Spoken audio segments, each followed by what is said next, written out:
So let us start with the topic, that is the vectorless gene transfer.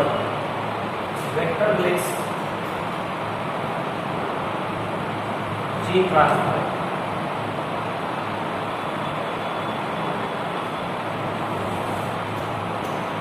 Okay, in previous lecture we have discussed about the vector, but in some cases in the or without vector, the foreign or alien DNA, or we can say that the alien gene can be transferred directly to the protoplasm of the host cell. Host cell के protoplasm में directly transfer किया जा सकता है. So here we will discuss some of the method to transfer vectorless gene. Vectorless gene जो है कैसे transfer होता है उसी के बारे में हम लोग यहाँ पे डिस्कस करेंगे. सो फर्स्ट जो मेथड बताने जा रहे हैं that is the chemical method. Okay, chemical method of vectorless gene transfer. Chemical method involve chemical method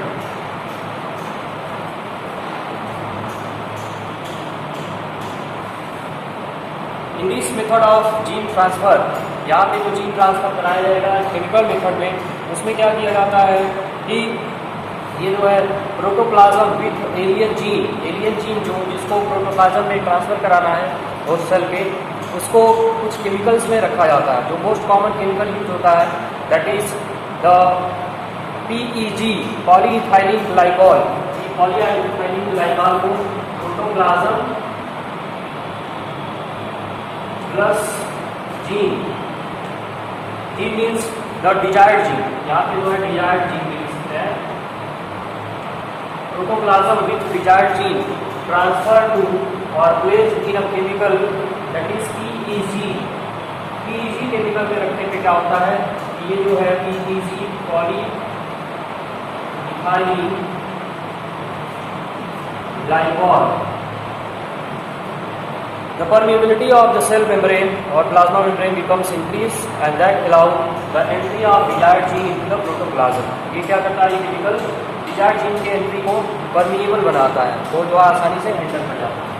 So this is the chemical method of vectorless gene transfer. Next is the gene gun method. Gene gun.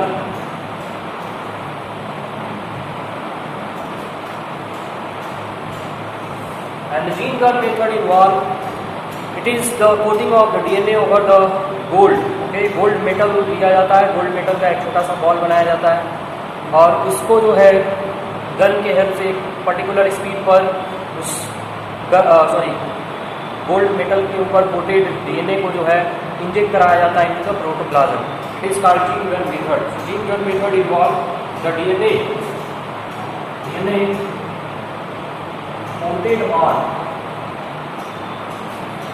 gold. Gold के ऊपर जो है DNA को coat किया जाता है, cover चढ़ाया जाता है, और गोल्ड के जगह पे हम टंगस्टन का भी यूज कर सकते हैं. टंगस्टन, गोल्ड और टंगस्टन मेटल लिया जाता है और उसको उसका एक छोटा सा बॉल बना करके उसके ऊपर DNA को कोट कर दिया जाता है. देन दिस कोटेड DNA और this coated metal with DNA shot at the speed of 1400 feet per second. Okay, तो देखिए यहाँ पे जो इसका साइज होता है कोटेड ऑन गोल्ड, ये 1 to 2 माइक्रोन का ये होता है. ओके, 1 to 2 माइक्रोन का ये बनाया जाता है और इसको क्या किया जाता है, shot at a speed of 1400 feet per second. 1400 feet per second के स्पीड से जब इसको इंजेक्ट किया जाता है, then the DNA coated on gold और tungsten can be easily transfer to the nucleus of the protoplasm. Protoplasm के जो है न्यूक्लियस के पास जाकर के पहुंचता है इतने स्पीड पर. अगर इसकी स्पीड से अगर थोड़ा सा स्पीड ज़्यादा हो जाएगा तो ऐसे केस में क्या होगा कि ये जो है एक साइड से सेल में एंटर करेगा, दूसरे साइड से बाहर निकल जाएगा. या फिर अगर इससे कम भी स्पीड रखा जाता है तो ऐसे केस में ये जो स्पेशल ये जो गोल्ड होगा वो क्या होगा कि प्लाज्मा मेम्ब्रेन के पहले ही रह जाएगा. The third method involve, it is the electroporation method. Electroporation.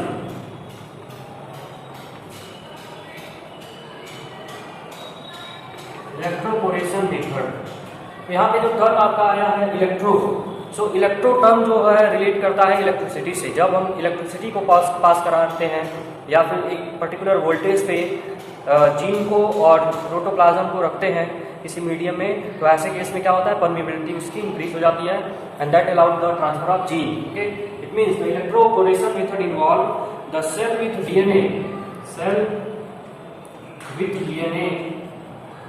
means foreign DNA or alien DNA, cell with alien DNA placed in a medium,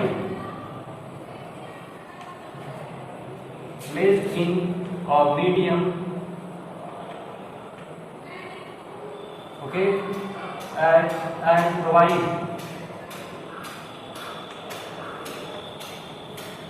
provide a high volt of electricity, high voltage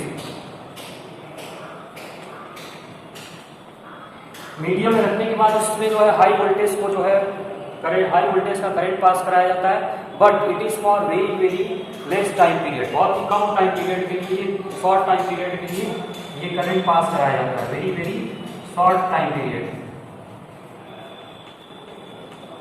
जब very very short period के लिए जो है cell को और foreign DNA को एक साथ रखा जाता है मीडियम में, ओके, और उसमें हाई वोल्टेज पास कराया जाता है, तो ऐसे केस में जो फॉरेन डीएनए होता है, जीन होता है, वो जो है आसानी से उसमें एंटर कर दिया जाता है, क्योंकि उस शॉर्ट पीरियड ऑफ टाइम के लिए जो सेल मेम्ब्रेन होता है उसमें थोड़ा सा गैप बनता है जब वोल्टेज पास कराया जाता है, तो वो जो गैप बनता है उसी के थ्रू जीन जो है एंटर कर जाता है और न्यूक्लियस से मिल जाता है। अगला है आपका micro injection method. Micro injection, so micro injection is the method similar to the gene gun method, क्योंकि यहाँ पे जो है शॉर्ट किया जाता है, बट थ्रू अ इंजेक्शन के थ्रू जो है उसको इंजेक्ट कराया जाता है, इसलिए इसको माइक्रो इंजेक्शन बोला गया है।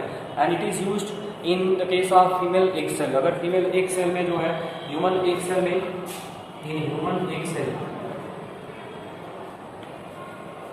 स्पेशली ये मेथड जो है ऐसे सेल में किया जाता है जिसका साइज थोड़ा सा रिलेटिवली अदर सेल के कंपेरिजन बड़ा हो, तो ऐसे में आप जो है माइक्रो इंजेक्शन को अलाउ कर सकते हैं। सो एक सेल जो होता है उसका size as compare to the other cell of body वो बड़ा होता है। तो इन ह्यूमन एक सेल में क्या होता है कि अगर कोई एरर है, बॉडी में कोई जेनेटिक प्रॉब्लम है या फिर उसमें कुछ एक्स्ट्रा चीज़ ऐड करना है, तो ऐसे केस में इसको माइक्रो इंजेक्शन के थ्रू जीन को इनपुट कराया जा सकता है। तो इसमें होता क्या है कि सेल को एक सक्शन के थ्रू, सपोज ये आपका सेल है, तो ये जो है स्मॉल माइक्रो क्या बोलते हैं उसको, वैक्यूम ट्यूब जो होता है उसमें सक्शन क्रिएट होता है, वैक्यूम ट्यूब से इसको पहले होल्ड किया जाता है। After holding with a vacuum tube से होल्ड कर दिया जाता है, एंड देन उस वैक्यूम ट्यूब से होल्ड करने के बाद ये माइक्रो इंजेक्शन यहाँ से जो है इंजेक्शन लिया जाता है, और इंजेक्शन में ये आपका जीन को रखा जाता है। सपोज ये आपका जीन है, तो ये जीन जो है इसी ट्यूब के थ्रू एंटर करेगा इनटू द सेल। ये सेल का आपका न्यूक्लियस है, एंटर करने के बाद ये न्यूक्लियस में एंटर कर जाएगा इंजेक्शन के थ्रू। जैसे इंजेक्शन लगाया जाता है वैसे ही ये जो है इंजेक्शन के थ्रू जीन को ट्रांसफर किया जा सकता है, and this is the method known as micro injection. इस मेथड को हम बोलते हैं micro injection method. So these are the various method for vectorless gene transfer. Vectorless gene transfer के लिए जो है ये वेरियस मेथड थे। So about the gel electrophoresis. Gel electrophoresis it is the technique use for the separation of substances of different ionic property. Okay, it is the technique used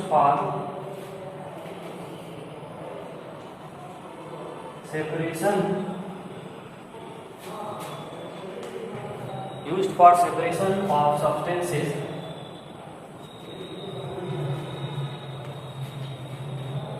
with different ionic property.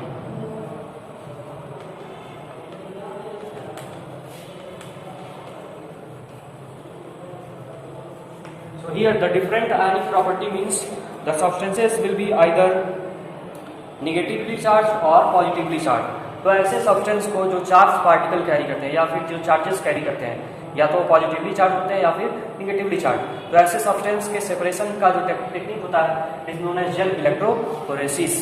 और gel electrophoresis को जो है पहली बार किसने दिया था, तो ये जो है दिया गया था पहली बार टीजेलियस के द्वारा। टीजेलियस ही जो है इसकी डिस्कवरी की जेल इलेक्ट्रोफोरेसिस की। It means it is discovered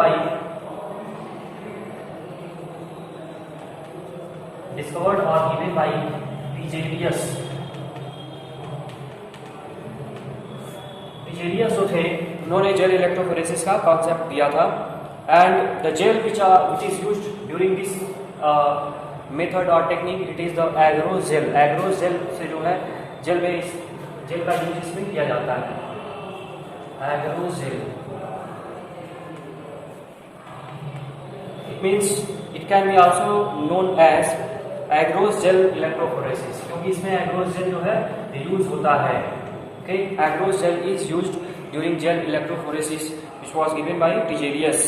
and इसमें देखिए मेथड, अब बात करते हैं इसमें कौन कौन से मेथड इन्वॉल्व होते हैं, कैसे ये जो है वर्क करता है। तो सबसे पहला चीज़ कि हम डीएनए को आइसोलेट करा लेंगे। तो डीएनए आइसोलेटेड डीएनए होना चाहिए, उसके बाद उसका डाइजेशन होना चाहिए, ब्रेक डाउन। तो इस ब्रेक डाउन जब होगा डीएनए का, इस डाइजेशन के बाद वो छोटे छोटे सेगमेंट बनेंगे, कुछ छोटे बनेंगे कुछ बड़े होंगे, कुछ साइज में छोटे होंगे कुछ साइज में बड़े होंगे। तो अब उस फ्रैगमेंट को जो है इस एग्रोस जेल के ऊपर रखा जाएगा। Then after placing the DNA fragment over the gel, agarose gel, there will be the passing of current जो है इसमें पास कराया जाएगा। Then the smaller fragment of DNA will move further in comparison to the larger piece of DNA। तो यहाँ पे देखिए concept क्या अप्लाई होता है कि डीएनए क्या होता है कि it is a negatively charged particle, DNA is the negatively charged particle, and when current is passed into the agarose gel, the DNA move towards the anode electrode। okay? मतलब positive अगर charge है तो cathode की तरफ जाएगा और negatively charge है तो एनोड की तरफ मूव करेगा। तो डीएनए का जो सेगमेंट होगा, छोटे सेगमेंट वाले थोड़ी दूर तक जाएंगे और बड़े सेगमेंट वाले नज़दीक ही रह जाएंगे, क्योंकि उनका वेट जो है ज़्यादा होता है। तो इस बेसिस पर, मॉलिक्यूलर वेट के बेस पर जो है उनका सेपरेशन अलग अलग प्लेस पे होगा, अलग अलग लेवल पे होगा, वेट का जो लेवल है। तो यहाँ पे हम 1 बाय 1 स्टेप को देखते हैं। तो पहला स्टेप क्या इन्वॉल्व होता है, इज द डीएनए का आइसोलेशन होता है, फर्स्ट स्टेप इन्वॉल्व, और we can say that the method. ये जो है जेल प्लेट कैसे बनता है, पहला चीज हम देखेंगे कि to make jail plate.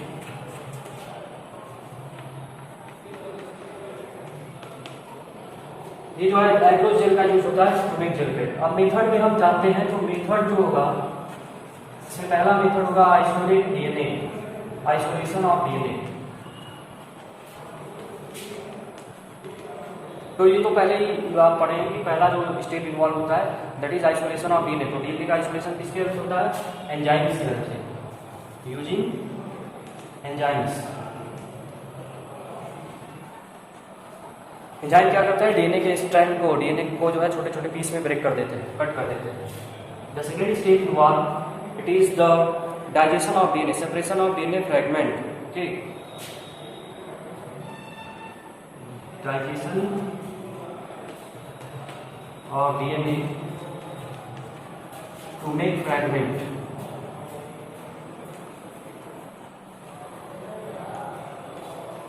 Digestion of DNA to make fragments, DNA को जो है डाइजेस्ट किया जाएगा फ्रैगमेंट बनाने के लिए। अब जो है देखिए सेपरेशन टेक्निक को जो है, अगर दो लिक्विड है तो उसको किस टेक्निक से हम अलग कर देते हैं, तो इस प्रोसेस को बोलते हैं स्पूलिंग। तो देखिए होता क्या है कि डीएनए को कैसे आइसोलेट किया जाता है, ये आपके सिलेबस में एक प्रैक्टिकल भी दिया हुआ है, आइसोलेशन ऑफ डीएनए, कैसे हम डीएनए को आइसोलेट करते हैं। तो डीएनए को जब डाइजेस्ट कर दिया जाएगा तो डीएनए को नहीं डाइजेस्ट किसको, सेल मेम्ब्रेन को और प्लाज्मा मेम्ब्रेन को, सॉरी सेल, अगर प्लांट सेल है तो सेल वॉल, सेल मेम्ब्रेन दोनों, और केवल एनिमल सेल है तो प्लाज्मा मेम्ब्रेन को डाइजेस्ट करने के बाद ये जो है आइसोलेट होगा। तो होता क्या है कि इसमें हम एक टेस्ट ट्यूब लेते हैं और टेस्ट ट्यूब में एक सोल्यूशन पहले लिया जाता है कि लिक्विड विथ डीएनए। ओके, यहाँ तक जो लिक्विड है इज द लिक्विड,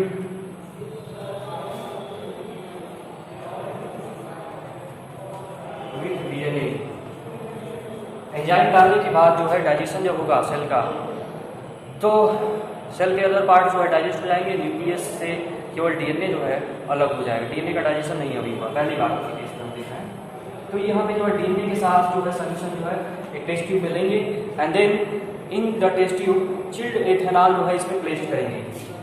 इसमें जो है इनपुट कराएंगे चिल्ड एथेनॉल का। Then chilled ethanol when placed into the solution, there is the formation of a DNA layer. Okay, DNA का जो है DNA यहाँ दो,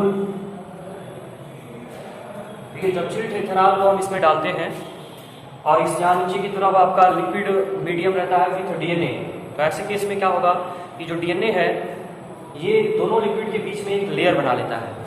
तो ऐसे में हम इस प्रोसेस को हम बोलते हैं स्पूरिंग, और इस जब ये लेयर बना लेगा तो इसको हम जो है स्पैचुला से क्या करते हैं, इसको निकाल लेते हैं आसानी से, फिर डीएनए आपको आसानी से मिल जाता है। And the process is known as स्पूरिंग।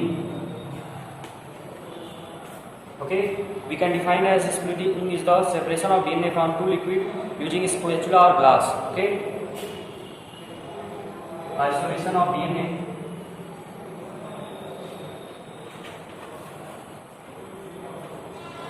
from two liquid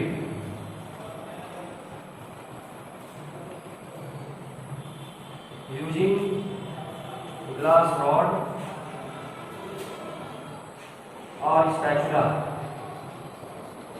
glass rod और स्पैचुला से हम इसको निकाल लेते हैं and the process is known as spooling. उसी प्रोसेस को हम बोलते हैं spooling. The third stage in gel electrophoresis involve the isoelectric focusing. So isoelectric focusing is based on isoelectric point. ये जो है बेस्ड होता है आइसोइलेक्ट्रिक पॉइंट पे। ओके, आइसोइलेक्ट्रिक पॉइंट आईसी जिसको शॉर्ट फॉर्म में हम आईपी बोलते हैं, आइसोइलेक्ट्रिक पॉइंट। ये आइसोइलेक्ट्रिक पॉइंट होता क्या है तो इसके बारे में जाने। तो the pH is a pH, ये एक तरह का पीएच होता है किसी भी पर्टिकुलर सब्सटेंस के लिए। The pH eight which the charge particle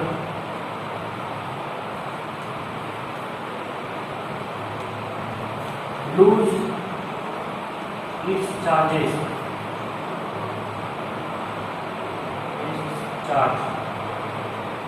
ठीक। ऐसा पीएच जिसपे कोई चार्ज पार्टिकल जो है अपना चार्ज लूज कर देता है तो उसको हम बोलते हैं आइसोइलेक्ट्रिक पॉइंट। और इसी आइसोइलेक्ट्रिक पॉइंट को यूज करके हम जेल इलेक्ट्रोफोरेसिस का प्रोसेस कंप्लीट करते हैं, सेपरेशन ऑफ डीएनए। तो देखिए होता क्या है, इसमें एक जेल प्लेट लेंगे, एक फैक्ट्री इसमें जेल प्लेट बनाएंगे, ये आपका जेल प्लेट है।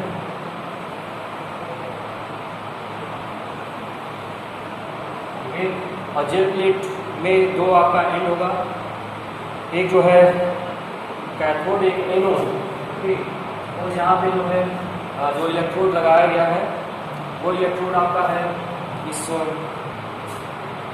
जेल प्लेट में जो इलेक्ट्रोड लगाया गया है इस एनोड लगाया है, और इधर दूसरे साइड जो है कैथोड लगाया गया। अब इस इलेक्ट्रोड के बीच में आपका जहाँ पे इनिशियल स्टेज में मान लीजिए आपका जो है डीएनए जो चार्ज पार्टिकल डीएनए होता है वह निगेटिवली चार्ज होता है, तो वो कहाँ पे इधर की तरफ एनोड की तरफ एनोड की तरफ पॉजिटिव आयन की तरफ ट्रांसफर होगा। मतलब डीएनए को आप यहाँ पे रखेंगे, सपोज ये जो है छोटे छोटे फ्रैगमेंट आप लेते हैं बहुत सारे, यहाँ पे एक्यूमुलेटेड इस जगह पे आप रखेंगे उसको। अब ये जो है मीडियम बन गया, नाइट्रो जेल प्लेट है, और जेल प्लेट के ऊपर हम जो है आईपी आइसोइलेक्ट्रिक पॉइंट को हम लेबल करेंगे, मतलब अलग अलग पीएच को लेबल कर देना है। मान लीजिए यहाँ पे जो है 5 से स्टार्ट होते हैं, 5 है, 6 है, 7 है, 8 है। तो ये अलग अलग जो है आइसोइलेक्ट्रिक पॉइंट को यहाँ पे लिखा गया है। एक और भी ले सकते हैं, 9 हो गया और अब इस पर देखिए होगा क्या, जब हम करंट पास कराएंगे तो करंट जब पास होगा इस साइड से, तो यहाँ से ये जो निगेटिव चार्ज डीएनए है इसमें क्या है DNA fragment, then these DNA fragments goes forward and accumulate at various places of isoelectric point. अलग अलग आइसोइलेक्ट्रिक पॉइंट में अलग अलग जो है फ्रैगमेंट्स क्या होंगे, इकट्ठा हो जाएंगे। क्यों? क्योंकि जो है वह उस पर्टिकुलर पीएच पे पहुंचने के बाद उनके जो चार्ज है वो लूज हो जा रहे हैं। ओके, तो जब चार्ज लूज कर देंगे तो उसके आगे जब जो है उनका मूवमेंट पॉसिबल नहीं होगा, वहीं पे जाकर के वो रुक जाएंगे। क्योंकि जब इलेक्ट्रिक करंट जब पास होता है किसी भी मीडियम में, तो जो चीज़ मूव करना शुरू करता है वो कौन सा सब्सटेंस होता है, वो चार्ज पार्टिकल होते हैं। Okay, is the fourth stage involve, it is the exposure of DNA fragment. Fourth stage में क्या जाता है, पहला इसमें दो अलग अलग स्टेप आएंगे। पहले हम इसको ethidium bromide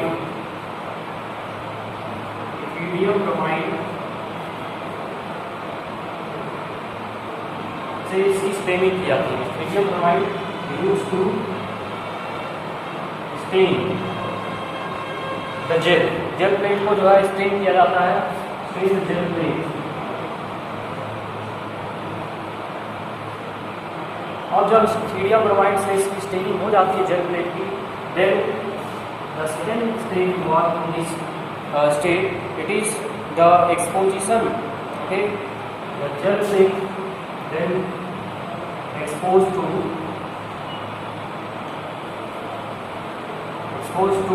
ultraviolet radiation, okay, UV rays। UV rays में इसको एक्सपोज किया जाता है। Then DNA appear as orange line,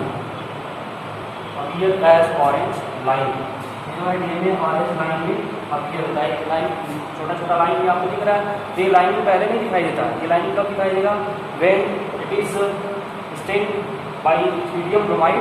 यहाँ पे ये चीज़ ध्यान देना है आपको, ये एग्जाम में आपका पूछा जा सकता है that which chemical is used for staining of DNA over the agarose gel. Agarose gel के ऊपर जो है डीएनए का स्टेनिंग किस केमिकल से होता है, तो ये आपका होता है इथिडियम ब्रोमाइड से। Then it is exposed to the UV rays, then the DNA appears as a orange line। DNA जो है ऑरेंज लाइन में दिखाई देता है। अब इसके बाद क्या करते हैं, तो अगला स्टेज जो इन्वॉल्व होता है दैट इज द इल्यूशन। इस प्रोसेस को हम बोलते हैं elution. So elution is the process of the separation of DNA fragment from the gel. अब ये जो है डीएनए फ्रैगमेंट दिखाई देना शुरू हो गए, अपीयर हो गए, तो उस डीएनए को जो है क्या करेंगे, जेल से बाहर निकालेंगे, तभी तो वेक्टर से ऐड करेंगे। So the separation, elution is the process of separation of DNA fragment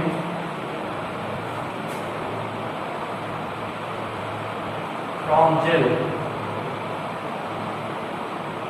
okay, gel से जो है डीएनए को सेपरेट करना, बाहर निकालना, that is known as elution. It is the last process and then that DNA, जो DNA आपको मिलेगा उसको क्या किया जाएगा, that DNA is transfer to the vector. Okay, lastly the obtained DNA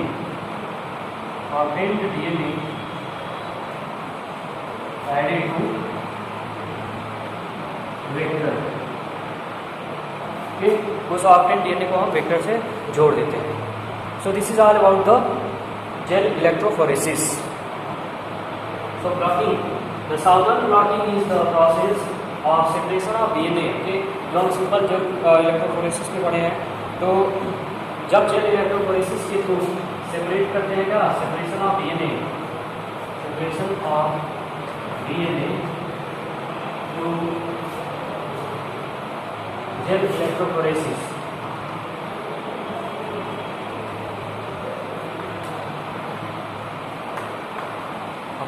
जब हम डीएनए को जो है जेल इलेक्ट्रोफोरेसिस से सेपरेट करते हैं तो उसको हम बोलते हैं southern blotting.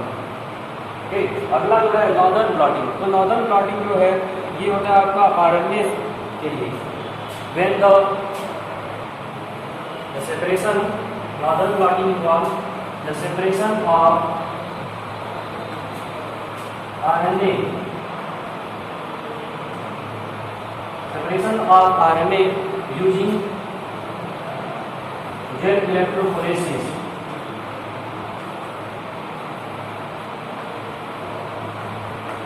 Okay, same as the southern blotting, the northern blotting involves the separation of RNA. RNA की fragments को जब हम जेल इलेक्ट्रोफोरेसिस से सेपरेट करते हैं तो इसको हम नॉर्दर्न ब्लॉटिंग करते हैं. RNA is also a negatively charged particle because it is also a type of nucleic acid. ये भी जो है एक तरह का न्यूक्लिक एसिड होता है. तो ये भी क्या होगा, negatively charged particle होगा. And we have already know in the definition that the separation of substances with charge particle. Okay, ऐसे सब्सटेंस जिसमें चार्ज पार्टिकल होते हैं उनके सेपरेशन के लिए जो है जेल इलेक्ट्रोफोरेसिस किया जाता है. तो ये तीनों जो है जेल इलेक्ट्रोफोरेसिस के होंगे, बट तीनों का अलग अलग नाम दिया गया है for particular substance which is involve for the separation. Separation के लिए कौन सा सब्सटेंस सेलेक्ट किया गया उसके लिए. Last it is the western blotting, and western blotting is the separation of protein by gel electrophoresis.